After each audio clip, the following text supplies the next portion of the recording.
মূসা আলাইহিস সালামকে আল্লাহ বলেন, শোনো মূসা, তুমি ধান চাষ করো, ধান চাষ করো।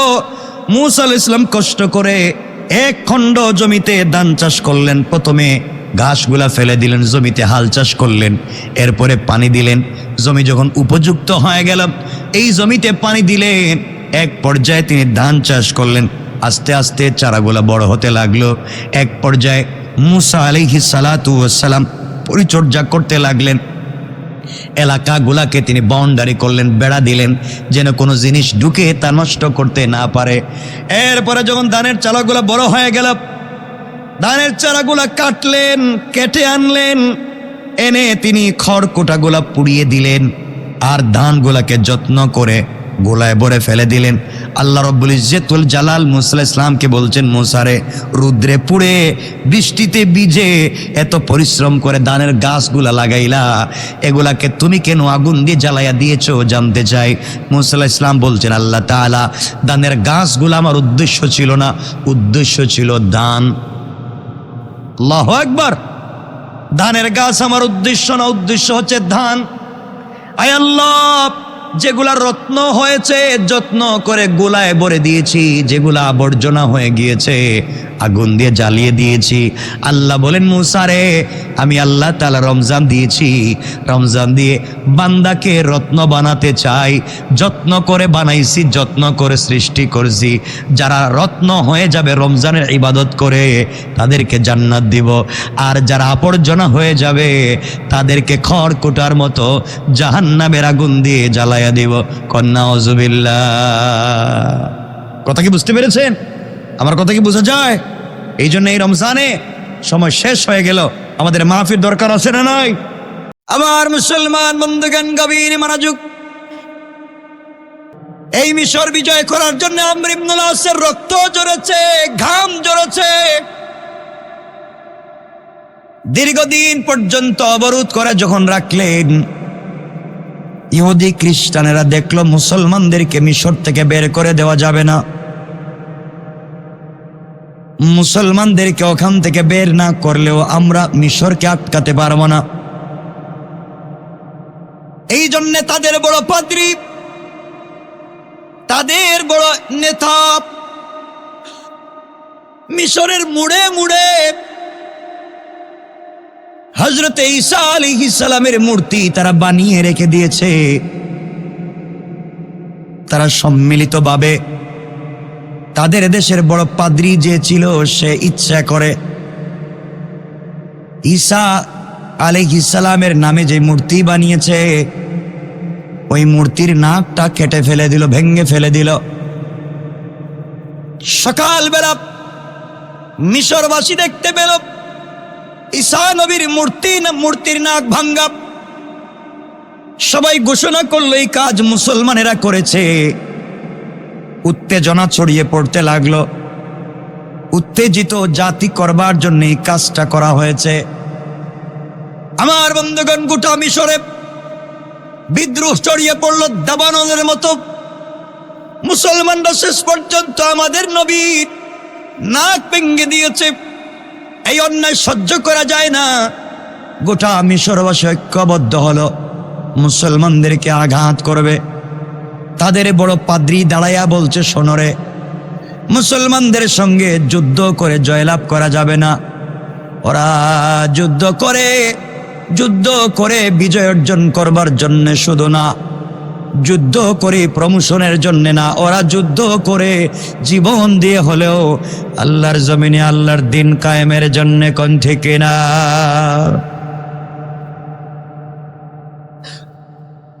আমার মুসলমান বন্ধুগণ, সকল পাদ্রীরা ঐক্যবদ্ধ হলো, কি করা যায়?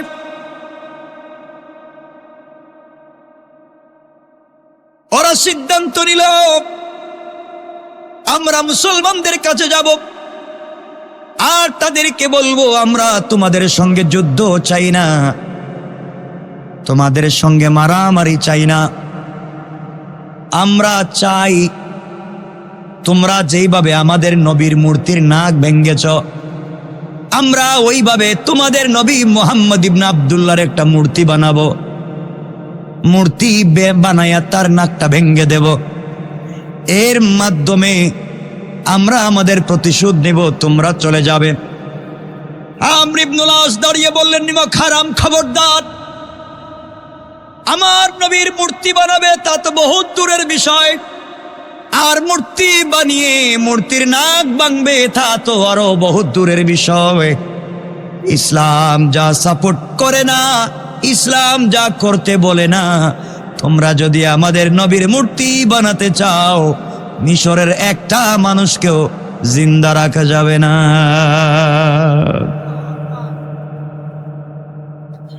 তারা আওয়াজ করে বলল, আমর ইবনুল আস, মানি না, আমরা গোটা মিশরের মানুষের ভিতরে রক্তক্ষরণ হচ্ছে, আপনি কাজ করেছেন কেন?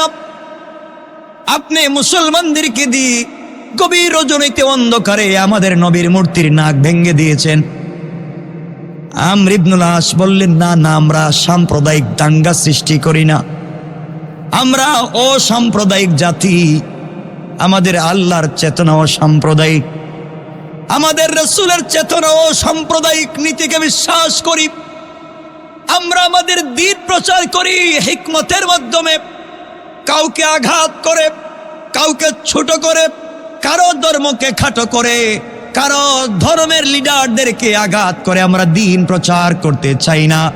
আমরা আমাদের সৌন্দর্যের কথা প্রকাশ করব, আমরা আমাদের বীরত্ব আর বড়ত্বের কথা প্রকাশ করব, আমরা আমাদের কথা বলবো, কাউকে ছোট করে নয়, কাউকে আঘাত করে নয়। আমরা আমাদের কথা দিনের পর দিন বলে যাই। তোমরা রাস্তায় রাস্তায় ঘৃণা ছড়িয়ে দিচ্ছ, তোমরা রাস্তায় রাস্তায় হিংসা ছড়িয়ে দিচ্ছ, আর আমরা মুহাম্মদের সৈনিকেরা রাস্তায় রাস্তায় ঘৃণার বিপরীতে ভালোবাসা ছড়িয়ে দে। সুবহানাল্লাহ পড়েন। আমরা এই কাজ করতে পারি না। তারা বলল, না, অবশ্যই আপনারা এই কাজ করেছেন। আমর ইবনুল আস বললেন, মুসলমানরা এমন কাজ কখনো করতে পারে না, অন্য ধর্মের উপরে আঘাত করতে পারে না, অন্য ধর্ম গ্রন্থের উপরে আঘাত করতে পারে না, কারণ সে জানে তার ধর্মে কি আছে। আল্লাহ বলছেন, আমর ইবনুল আস বলছেন, আমার আল্লাহ বলেছেন, লা ইকরাহা ফিদ্দীন, ধর্মের ব্যাপারে কোনো জবরদস্তি নাই। কাদ তাবায়্যানার রুশদু মিনাল গাই, আল্লাহ একটা হেদায়েতের রাস্তা বলে দিয়েছেন, একটা গোমরাহির রাস্তা বলে দিয়েছেন, একটা জান্নাতের রাস্তা বলেছেন, একটা জাহান্নামের রাস্তা বলেছেন। আমাদের কাজ হলো শুধু হিদায়াতের রাস্তা বুঝাইয়া দেওয়া, জাহান্নামের রাস্তা চিনাইয়া দেওয়া, এছাড়া আমাদের কোনো কাজ না। আমরা তোমাদের নবীর মূর্তির নাক ভাঙ্গে নাই। তারা মানতে চাইল না, বিদ্রোহ করে বসলো, আমাদের নবীর মূর্তি বানাবে আর মূর্তি বানিয়ে নাক ভেঙ্গে ফেলবে। আমর ইবনুল আস রাদিয়াল্লাহু তাআলা আনহু বললেন, ও মিশরের মানুষ, তোমরা শোনো রে, আমার কলেজার টুকরা নবী দুনিয়ার জমিনে নাই। আমি তার হাতে গড়া সাহাবী আমর ইবনুল আস, কতদিন সেই রাসূলের বুকের সঙ্গে বুকটা লাগাইছি, কতদিন আমার নবী আমার কপালে চুম্বন করেছেন, আমি যে রাসূলের পিছনে সালাত পড়েছি। আজ আমি বেঁচে থাকতে আমার নবীকে অসম্মান করা হবে, সহ্য হয় না। আমরা এই কাজ করি না, এরপরও তোমরা চাপাইয়া দিচ্ছ অন্যায় ভাবে। তাহলে শুনে রাখো, নবী মূর্তি বানিয়ে নাক ভাঙ্গা লাগবে না। আমি মুসলমানদের সেনাপতি আমর ইবনুল আস বলছি, তোমরা যেই দিন আমার নবীর মূর্তির নাক ভাঙবে, ওই দিন নবীজির মূর্তি বানিয়ে নাক ভাঙ্গার দরকার নাই, আমাকে নিয়ে যাও, প্রয়োজনে আমার তাজা নাকটা তোমরা কেটে দাও। আল্লাহু আকবার। তোমরা প্রয়োজনে আমার তাজা নাকটা কেটে দাও।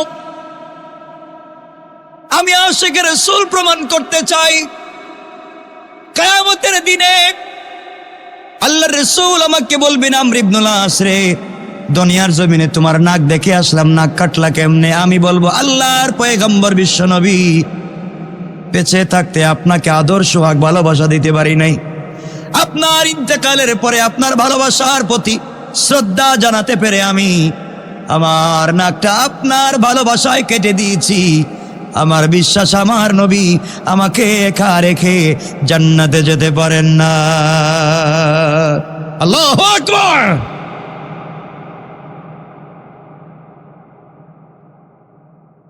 আমার বন্ধুগণ, আমর ইবনুল আস বলেন, তোমরা প্রয়োজনে আমার নাক কেটে দাও, এরপরে মূর্তি বানাইয়া নাক কাটতে দেওয়া যাবে না। কেমন আশিক রাসূল চিন্তা করেন, কেমন ভালোবাসা চিন্তা করেন, মাটির তৈরি নাক ভাঙতে দেয় না, নিজের জীবন্ত নাক দিয়ে দিতে চায়। সমস্ত মুসলমানরা বলতে লাগলেন, আপনি সেনাপতি, আপনি কি করেন? আপনার নাক যদি কাটা যায় মুসলমানদের সেনাবাহিনীর তো মন দুর্বল হয়ে যাবে, কারণ সেনাপতিরই তো নাক নাই। এই বেইজ্জতির জিন্দেগিতে থাকার লাভ নাই, সব ভাগবে। কাফেরের আওয়াজ করতে লাগলো, ঐক্যবদ্ধ হয়ে লাগলো, আর কি চাই? আমাদের সাকসেস, আমাদের কর্মকৌশল।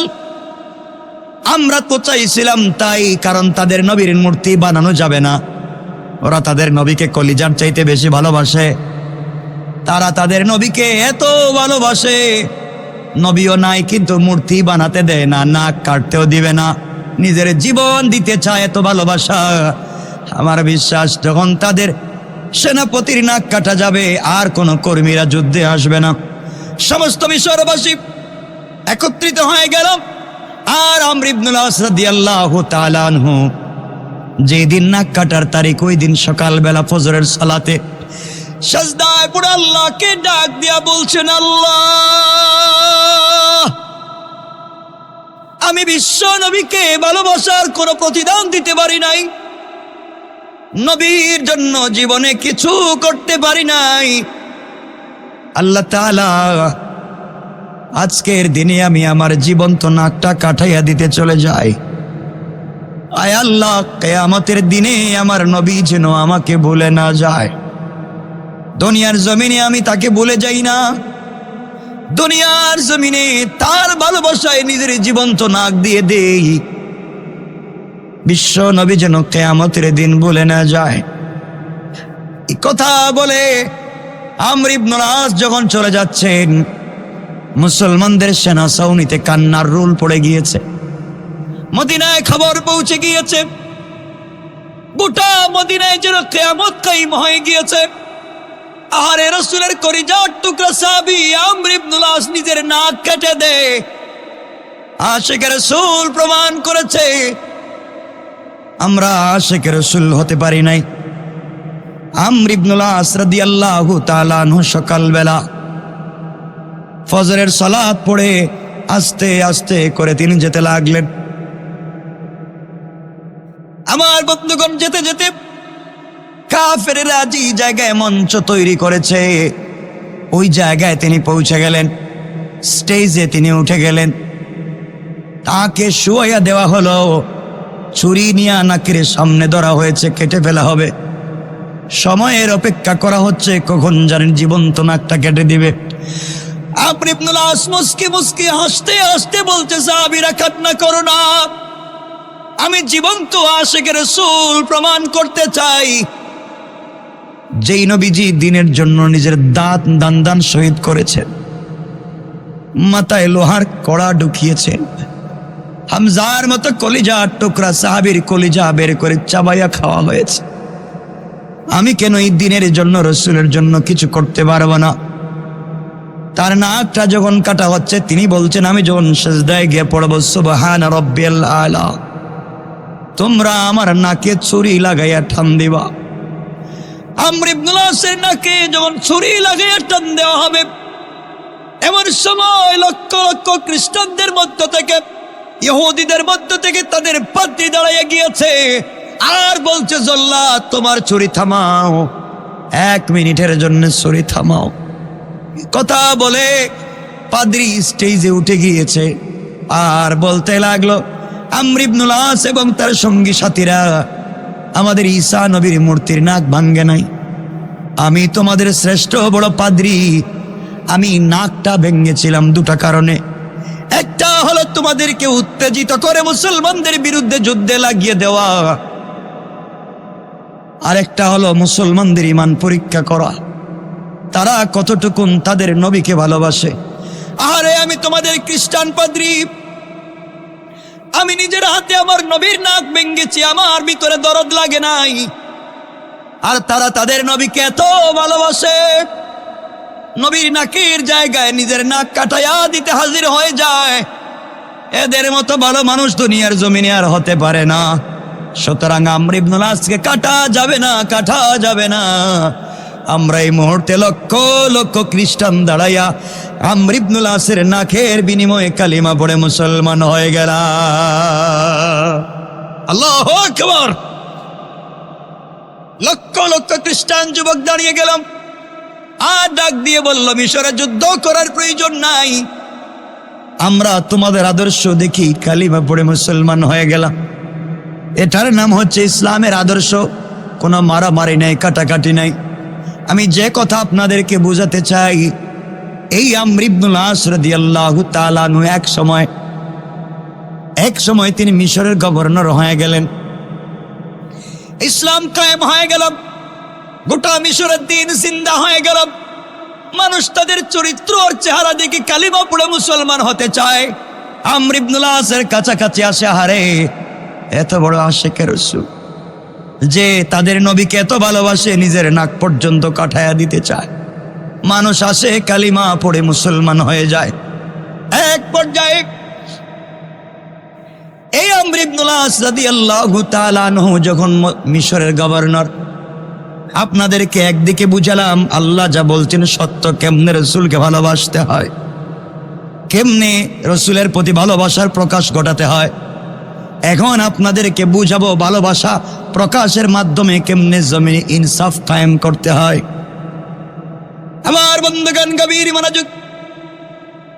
হযরত আমর ইবনুল আস রাদিয়াল্লাহু তাআলা আনহু মিশরের গভর্নর হয়ে গেলেন।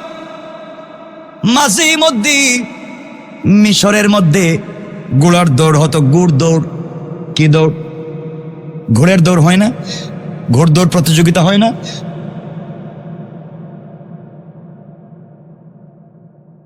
এখন বাংলাদেশে তো হয় বিভিন্ন জায়গায়। এখন দেখা যায় ঘোড়া দৌড়ে তো জুয়া খেলা আছে না? জুয়া শুরু হয়েছে। জুয়া, সকল জুয়াই হারাম। কথা বলেন না কেন?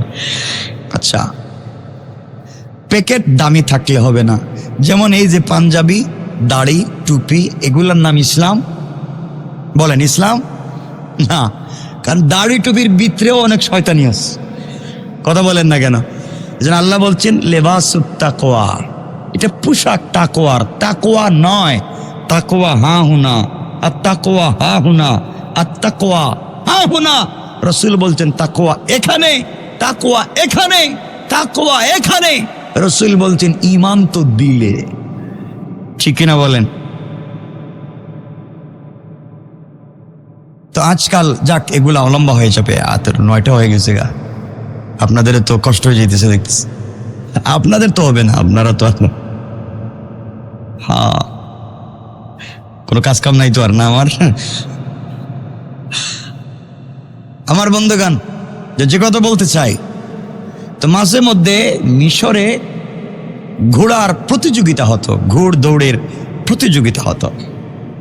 একবার ঘোড় দৌড় প্রতিযোগিতা হচ্ছে মিশরে। গভর্নর আমর ইবনুল আস, বিভিন্ন দেশ থেকে প্রতিযোগীরা এসেছেন ঘোড়ার দৌড় দেখতে এবং প্রতিযোগিতায় অংশ নিতে। আপনারা তো এখন শুধুমাত্র কি যে এগুলো বিভিন্ন প্রতিযোগিতা বাংলাদেশে হয় না? কি প্রতিযোগিতা? বিশ্ব সুন্দরী প্রতিযোগিতা, ঠিক না? জানেননি আপনারা? আপনারা জানবেন না, আপনারা যে কুতুব। আপনারা যদি না জানেন, ফেরেশতারা খবর পাইব কই? যাই হোক, যেটা বলতে চাই, আমরা এদিকে যাব না। আমরা সব সময় ভালোবাসা ছড়িয়ে দেব। আমরা শান্তিতে থাকতে চাই, ঠিক না? যাই হোক, তো এই প্রতিযোগিতায় আমর ইবনুল আস রাদিয়াল্লাহু তাআলা আনহুর এক ছেলে ছিল যার নাম মুহাম্মদ। সেও প্রতিযোগী, একটা ঘোড়া নিয়েছে, হ্যাঁ প্রতিযোগিতা গেছে। গভর্নরের ছেলে, রাষ্ট্রপ্রধানের ছেলে, সেও প্রতিযোগিতায় ঘোড়া দৌড়াবে। বিভিন্ন দেশের প্রতিযোগীরাও আসছেন, বিচারকরা বসে আছেন, ঘোড় দৌড় চলতেছে। আমার মুসলমান বন্ধুগণ, গভীর মনোযোগ। আমর ইবনুল আস রাদিয়াল্লাহু তাআলা আনহু যখন মিশরের গভর্নর, ঘোড়দৌড় প্রতিযোগিতা যখন আয়োজন করা হলো, আমর ইবনুল আস রাদিয়াল্লাহু তাআলা আনহুর ছেলে মুহাম্মদ, সেও এই প্রতিযোগিতায় অংশ নিল একটা ঘোড়া নিয়া। সবাই যখন দৌড়ায়, সেও তার ঘোড়া নিয়ে দৌড়ায়। দীর্ঘক্ষণ পর্যন্ত দৌড়াচ্ছে, মানুষ দেখতেছে।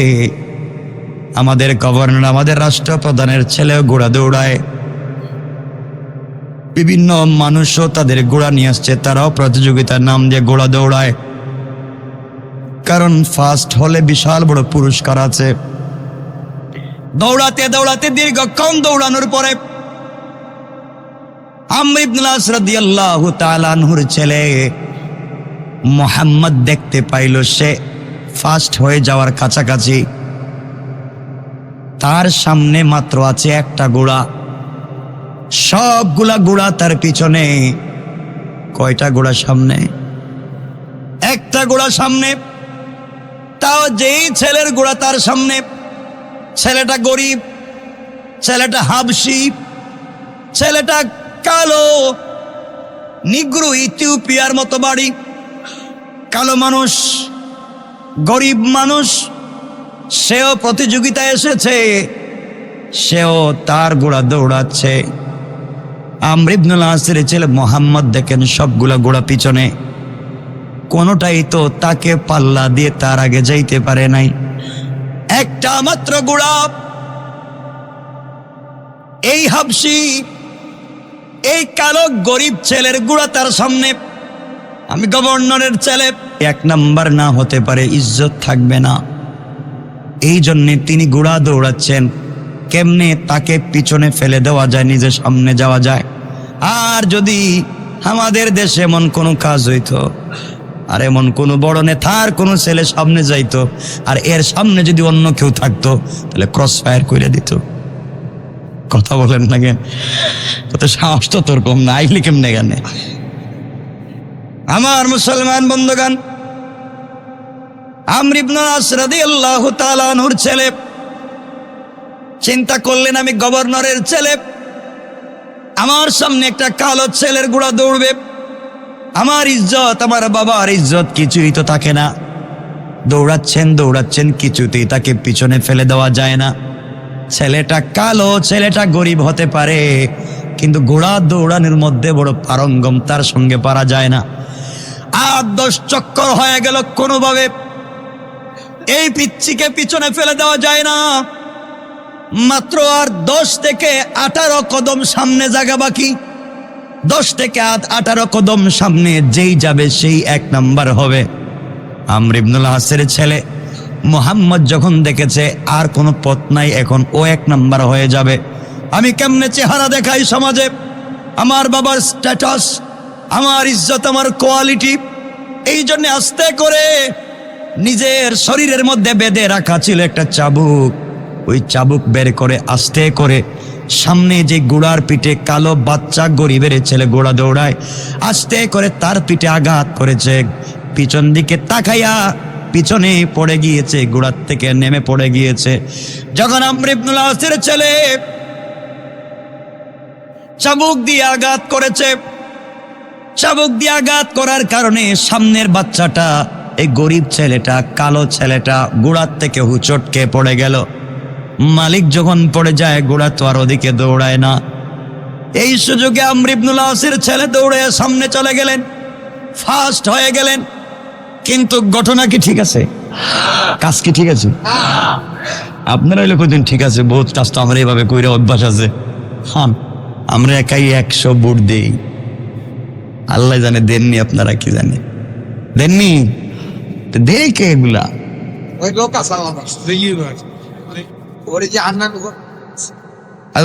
দেখ, আমরা তো দেই না, আমরা তো অলিয়া উলিয়া মানুষ, ভালো আছে আলহামদুলিল্লাহ।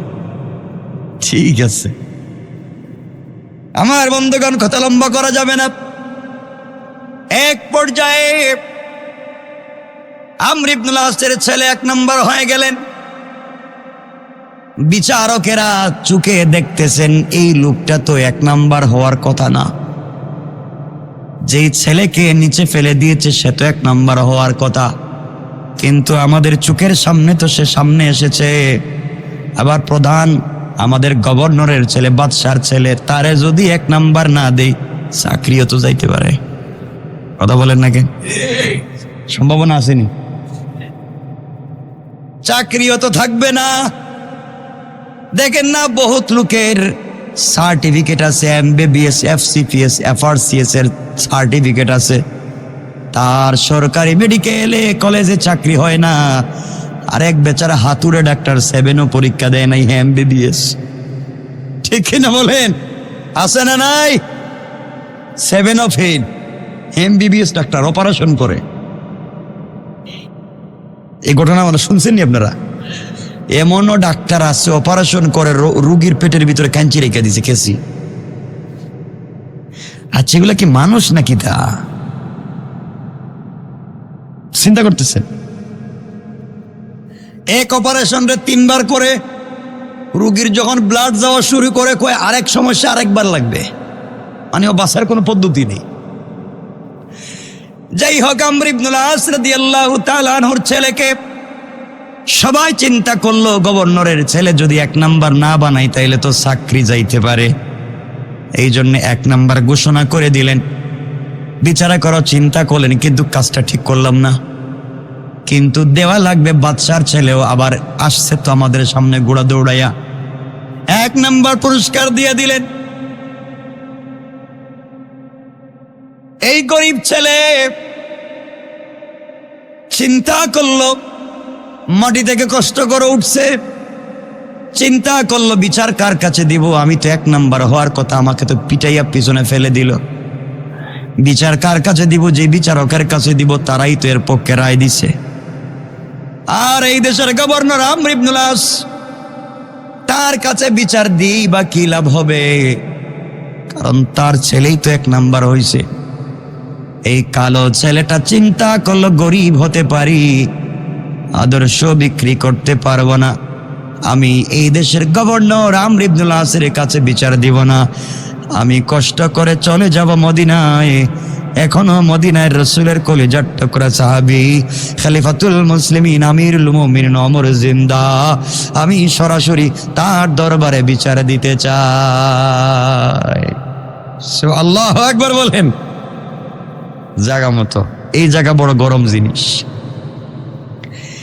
এই বাচ্চা ছোট্ট ছেলে দৌড়াইয়া দীর্ঘদিন পর্যন্ত কষ্ট করে সফর করে আমিরুল মুমিনিনের কাছে গিয়ে বলছে, আমিরুল মুমিনিন, আমি মিশর থেকে এসেছি। পুরা ঘটনা খুলে বলছে, আমাকে চাবুক দিয়ে পিছনে ফেলে দেওয়া হয়েছে, আমি 1 নাম্বার হওয়ার কথা, আমি হতে পারি নাই। আপনার কাছে আমি বিচার নিয়ে আসলাম, কারণ মোহাম্মদ আমর ইবনুল আসের ছেলে, গভর্নরের ছেলে, উনি ইনসাফের বিচার করবেন কিনা আমি জানি না, এই জন্য আপনার কাছে নিয়ে আসলাম। আপনি আমাকে ইনসাফের বিচার করে দেন, আপনি ছাড়া এই জমিনে কেউ বিচার করে দিতে পারবেন না। আমর ইবনুল আসের ছেলের এই খবর শুনে এই হাবশী কালো যুবকটাকে বললেন, তুমি এখানে থামো। থামাইয়া দিলেন। মেহমান খানার লোককে ডাকলেন আর বললেন, লোকটা কালো হতে পারে, গরিব হতে পারে, সফর করে মিশর থেকে মদিনায় আমার কাছে এসেছে, তার সঙ্গে খারাপ ব্যবহার করা যাবে না। সব থেকে উন্নত মদিনার মেহমানদারি তার জন্য তোমরা করে দাও। যুবক চিন্তা করে, আরে আমি গরিব, কালো মানুষ, বিচার নিয়ে আসছি, আমাকে তো মাইর দেওয়ার কথা, উল্টা আমার জন্য মেহমানদারির ব্যবস্থা, থাকা খাওয়ার ব্যবস্থা সব করে দিলে। সব ব্যবস্থা করে দিয়ে আমর ইবনুল আস রাদিয়াল্লাহু তাআলা আনহুর কাছে কাসিদ পাঠাইয়া দিলেন, দূত পাঠাইয়া দিলেন, যাও এক্ষুনি চলে যাও, যত তাড়াতাড়ি সম্ভব আমর ইবনুল আসের কাছে গিয়ে পৌঁছে যাও মিশরে, চিঠি নিয়ে আমার পাঠাইয়া দিলেন, যাও চিঠি পাওয়ার সাথে সাথে আমর ইবনুল আসকে বলবা তিনি যেন তাড়াতাড়ি কোনো দেরি না করে যে জায়গায় আছেন, যেই অবস্থায় আছেন, এই অবস্থায় যেন আমার দরবারে হাজির হন। শুধু উনি আসলে হবে না, ওনার ছেলে মুহাম্মদকে সাথে করে নিয়ে আসা লাগবে। এই ফরমান আমি ওমরের পৌঁছাইয়া দিলেন। ইনসাফ কার নাম শুনেন? দৌড় তাড়াতাড়ি করে রাত দিন দৌড়াইয়া রাত দিন গোড়া দৌড়াইয়া মিশরে পৌঁছে গেল। আমর ইবনুল আস তখন রাস্তার মধ্যে কি একটা কাজে ব্যস্ত ছিলেন। চিঠি যখন পেয়েছেন, চিঠির নিচে লেখা, যে অবস্থায় যেখানে আছেন ওখান থেকে আপনি এই অবস্থায় আমার দরবারে আসেন। ওমরের ফরমান উপেক্ষা করা যাবে না। নিচে লেখা আসবার সময় একা আসলে চলবে না, আপনার ছেলে মোহাম্মদকে নিয়ে আসা লাগবে। আমর ইবনুল আস তো ভালো মানুষ, আল্লাহওয়ালা সাহাবী। তিনি তো আসলে কিছুই জানেন না কি হয়ে যাচ্ছে।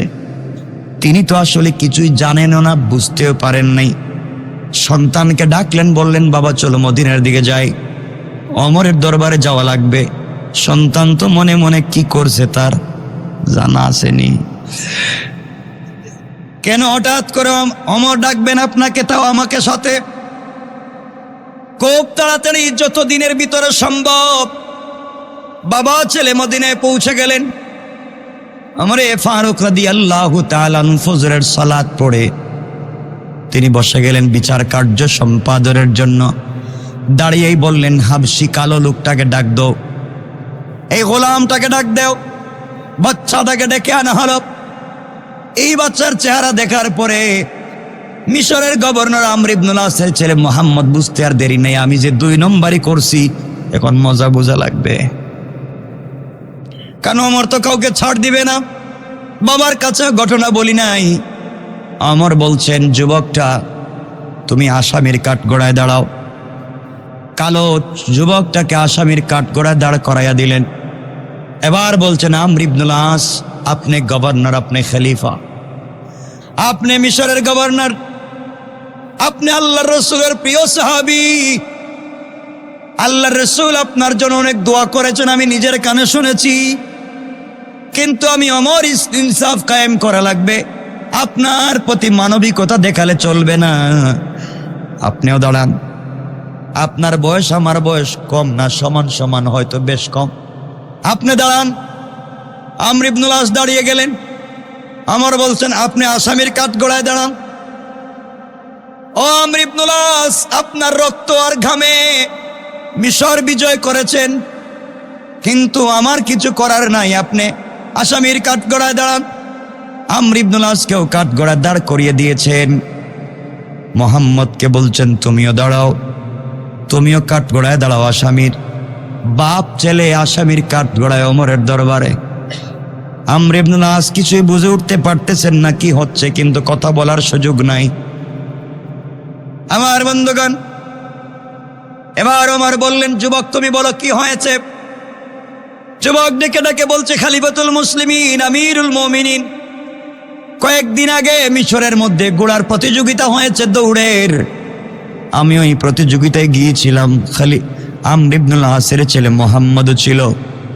প্রতিযোগিতায় আমি 1 নাম্বার হয়ে যাওয়ার কাছাকাছি পৌঁছে গিয়েছি, মাত্র কয়েক কদম সামনে। এমন সময় পিছন থেকে মোহাম্মদ হাতের লাঠি দিয়ে, হাতের চাবুক দিয়ে আঘাত করে আমাকে ফেলে দিয়েছে।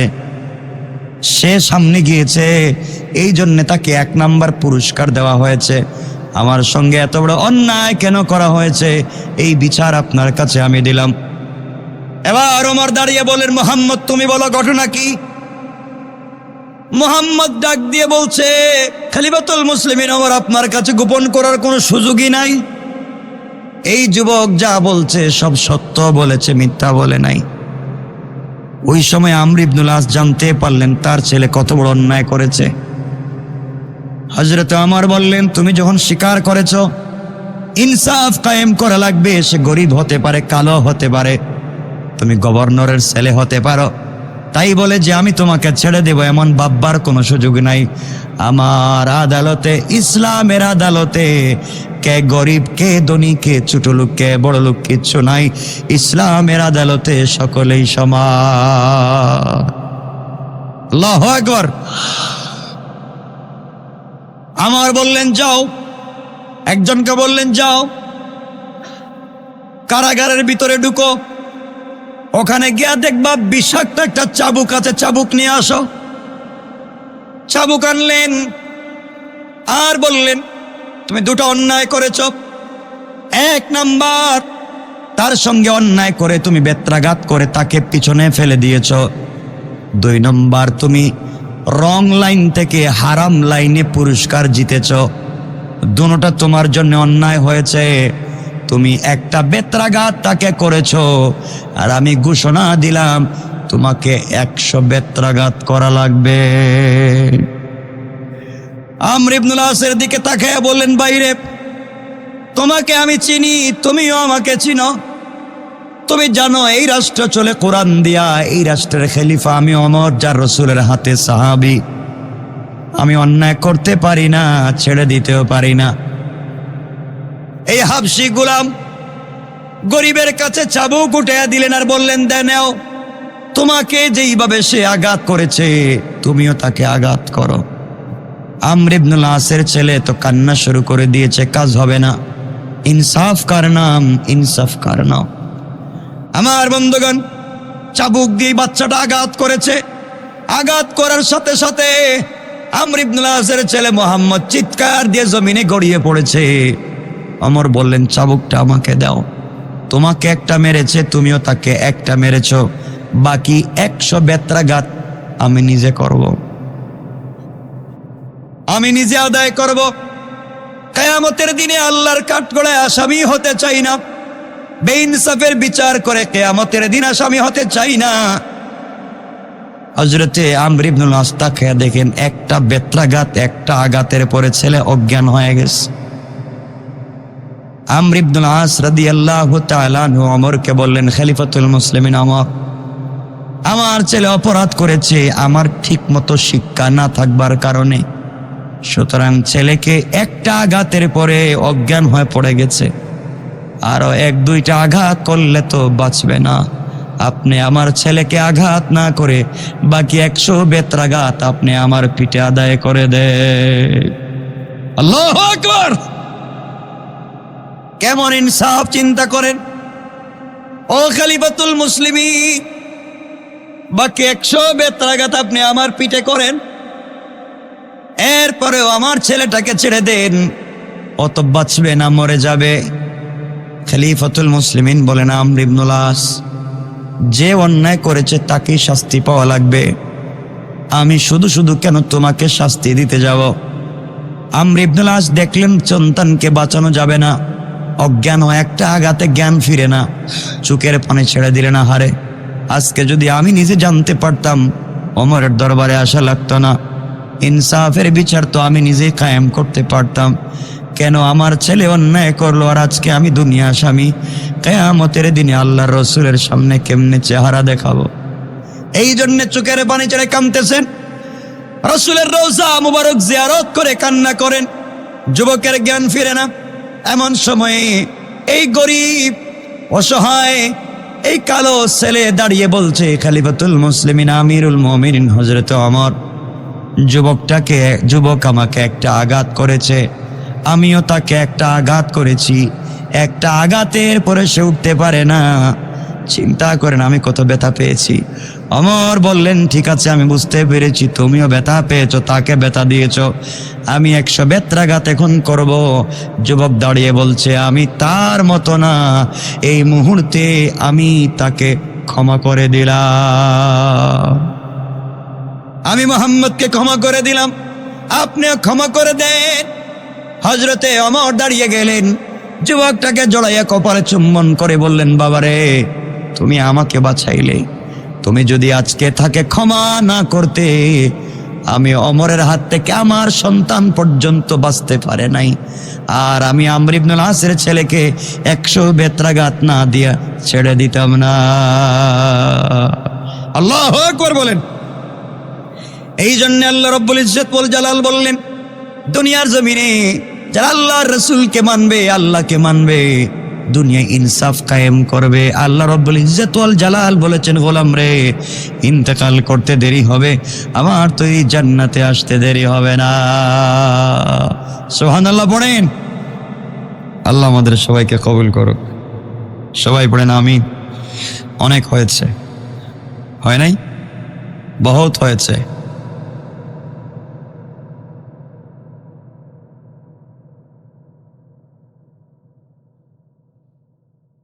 আমার জন্য দোয়া। রব্বানা যালামনা আনফুসানা ওয়া ইল্লাম তাগফির লানা ওয়া তারহামনা লানাকুনান্না মিনাল খাসিরিন। রব্বানা আতিনা ফিদ দুনিয়া হাসানা ওয়া ফিল আখিরাতি হাসানা وقنا عذاب النار وادخلنا الجنة مع المتقين والأبرار اللهم اغفر لنا ولوالدينا رب ارحمهما كما ربياني صغيرا رب ارحمهما كما ربياني صغيرا ولأستاذنا ولشيخنا ولمشايخنا ولجميع أمة محمد صلى الله عليه وسلم يا حي يا قيوم برحمتك نستغيث يا أرحم الراحمين يا الله আয় আল্লাহ তাআলা 2021 সালের শেষ রজনীতে 31 ডিসেম্বর রাত্রিবেলা যেই সময় দুনিয়ার মানুষ নষ্টামিতে ব্যস্ত আছে, হারাম কাজে ব্যস্ত, মদ জুয়ার আর ফ্যান্সি ডিলে ব্যস্ত, গান আর ডান্স নিয়ে ব্যস্ত, আল্লাহ তাআলা তোমার হাজার গোলাম তোমার উপরে ভরসা করে দুনিয়ার সকল অপকর্ম থেকে নিজেকে বাঁচাইয়া তোমার ঘরে এসে পুরো বৎসরের জন্য তওবা করতে হাত উঠে দিয়েছে। আল্লাহ মুনিব, অন্যায় করে ফেলেছি, ভুল করে ফেলেছি, কথা দিলাম জীবনে আর ভুল করব না, আর হারাম কাজ করব না, আর পাপাচারে লিপ্ত হব না। মুনিব তোমার পায়ে ধরি, বছরের গত জানুয়ারি থেকে ডিসেম্বর পর্যন্ত আমাদের খাতাটা উল্টাইও না। আয় আল্লাহ তাআলা আজকে রাত্রে তুমি আমাদের খাতাকে ক্লোজ করে দাও, আমাদের পুরো বছরের গুনাহগুলোকে মাফ করে দাও। আল্লাহ আমনি তুমি ছাড়া আমাদের বলবার কোনো জায়গা নাই। কত ভাইয়ের এই বছরটা কত কষ্টে গেছে, কত কত জিনিস হারিয়েছে। আল্লাহ তাআলা আজকের দিনে তুমি আমাদেরকে মাফ করে দাও। জন্মের পর থেকে নিয়ে 2021 সালের 31 ডিসেম্বর পর্যন্ত রাত্রে যত নাফরমানি করেছি, অন্যায় করেছি, সবগুলোর উপরে শর্মিন্দা হয়ে তওবা করলাম। আল্লাহ তুমি আমাদের সবাইকে মাফ করে দাও। আয় আল্লাহ তুমি যদি মাফ না করো, আর খাতার মধ্যে যদি গুনাহগুলো লেখা থাকার পরে ক্লোজ হয়ে যায়, কিয়ামতের দিন ফেরেশতারা খাতা নিয়ে তোমার সামনে হাজির হয়ে যাবে। আল্লাহ আয় আল্লাহ এই খাতাগুলোর ভিতরে যত গুনাহ লেখা আছে মিটাইয়া দাও। গুনার কারণে গাড়ির চাকার নিচে ফালাইয়া, আগুন দিয়া জ্বালাইয়া, পানির মধ্যে ডুবাইয়া ulcer, cancer, diabetes, heart attack, kidney damage, brain stroke, brain tumour, paralysis দিয়া বিছানায় টয়লেট করাইয়া, প্রস্রাব করাইয়া মত দিও না।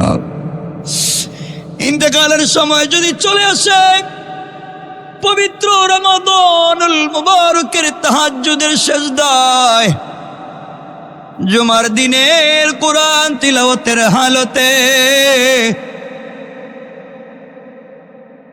তওবারত অবস্থায় মালাকুল মুখ পাঠায় আল্লাহ। সোনার মক্কা মদিনা জিয়ারত না করাইয়া, কাবার গিলাফে না দৌড়াইয়া, আয় আল্লাহ জমজমের পানি দিয়ে গোসল না করাইয়া, মাকামে ইব্রাহিমে 2 রাকাত নামাজ না পড়াইয়া, আয় আল্লাহ আমাদের কাছে তুমি আজরাইল পাঠাইয়া দিও না। আয় আল্লাহ তোমার পায়ে ধরি, আয় আল্লাহ তোমার পায়ে ধরি, রাগ করে আমাদেরকে তুমি তাড়াইয়া দিও না। আমরা যারা হাত উঠাইলাম, আয় আল্লাহ একটাবার ঘোষণা করো, ও গোলাম যা মাফ করে দিয়েছি।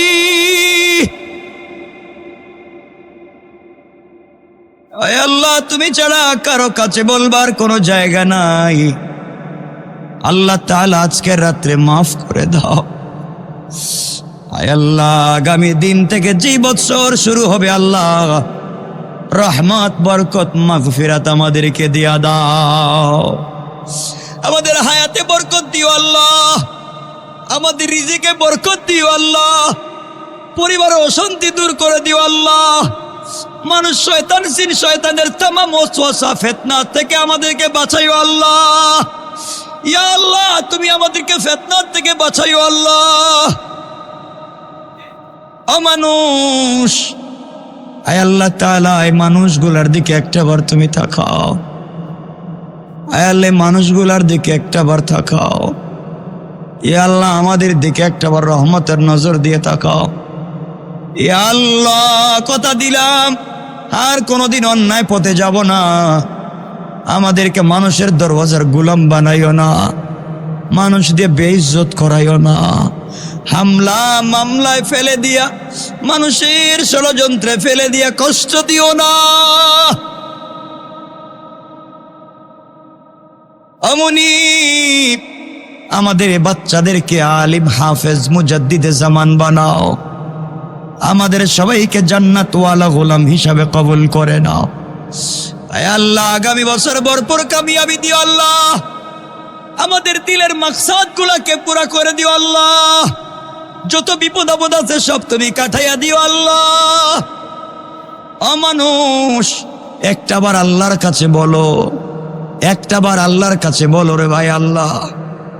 সবাই আওয়াজ করে বলেন আল্লাহ, আরো জোরে আওয়াজ করে বলেন আল্লাহ তুমি আমাদের মাফ করে দাও।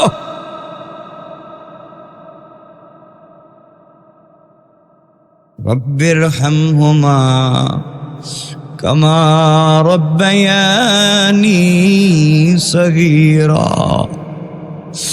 আয় আল্লাহ আমাদের যাদের মা নাই বাবা নাই, মা বাবার কবরটাকে জান্নাত বানাইয়া দাও। আমাদের যাদের বাবা নাই বাবার কবরকে জান্নাত বানাও। আমাদের যাদের মা নাই মায়ের কবরটাকে জান্নাত বানাও। আমাদের যাদের মাতা পিতা বেঁচে আছেন আল্লাহ হায়াত বাড়াইয়া দাও, সুস্থ রাখমনি। সাল্লাল্লাহু তাআলা আলান নবী ওয়া আলা আলিহি ওয়া সাহবিহি আজমাইন। ইয়া আল্লাহ আজকে বৎসরের শেষ খাতার শেষ পৃষ্ঠা আমাদের পক্ষ থেকে এই মুহূর্তে লাখ কোটি দুরুদ ও সালামের হাদিয়া বিশ্ব নবীর রূহ মুবারকে পৌঁছায়া দাও। ওয়া সাল্লাল্লাহু তাআলা আলান নবী ওয়া আলা আলিহি ওয়া সাহবিহি আজমাইন ওয়ারহামনা মাহুম বিরহমাতিকা ইয়া আরহামার রাহিমিন। আসসালামু আলাইকুম।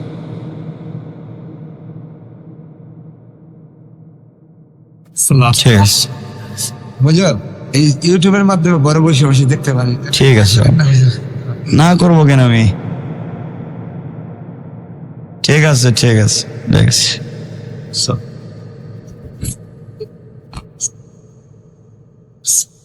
হ্যাঁ